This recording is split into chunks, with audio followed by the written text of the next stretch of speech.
ஹஜ்ரத் சையதுனா அப்துல்லா இப்னு Abbas ரலியல்லாஹு அன்ஹு அவர்கள் அறிவிக்கின்றார்கள், அல்லாஹ்வுடைய இறுதி தூதர் கண்மணி நாயகம் ஸல்லல்லாஹு அலைஹி வஸல்லம் அவர்கள் கூறியதாக, அல்லாஹ்வுடைய சன்னிதானத்துல மனிதன் செய்யக்கூடிய அமல்கள்ல மிகவும் உன்னதமான அமல் இந்த துல்ஹஜ் மாதத்தின் ஆரம்ப 10 நாட்களில் செய்யக்கூடிய அமல்கள். துல்ஹஜ் மாதத்தினுடைய ஆரம்ப 10 நாட்கள் என்றால் இது சாதாரண நாட்களை போன்று கிடையாது. இது நாம் இருக்கக்கூடிய ஏனைய நாட்களை போன்று கிடையாது. இந்த மாதம் சங்கையாக்கப்பட்ட மாதங்களில் ஒரு மாதம். அதே போன்று இந்த துல்ஹஜ் மாதத்தினுடைய ஆரம்ப 10 நாட்கள் இருக்கின்றதே, இது அமல் இபாதத்தில் ஈடுபடக்கூடிய ஒரு மாதம்.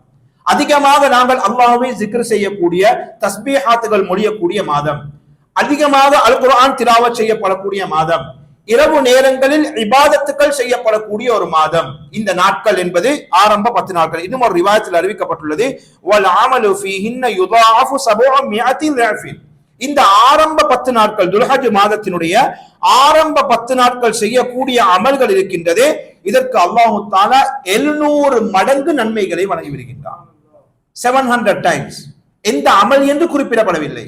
எந்த அமலை நாங்கள் இந்த ஆரம்ப 10 நாட்களில் செய்தாலும், இந்த துல்ஹஜ் மாதத்தினுடைய முதலாவது பிறையிலிருந்து 10வது பிறையாகிய பெருநாளுடைய நாள் வரைக்கும் எந்த அமலை நாங்கள் செய்தாலும் அல்லாஹ் தஆலா 700 மடங்கு நன்மையை வழங்கி வருகிறார். 700 டைம்ஸ் மல்டிப்ளை.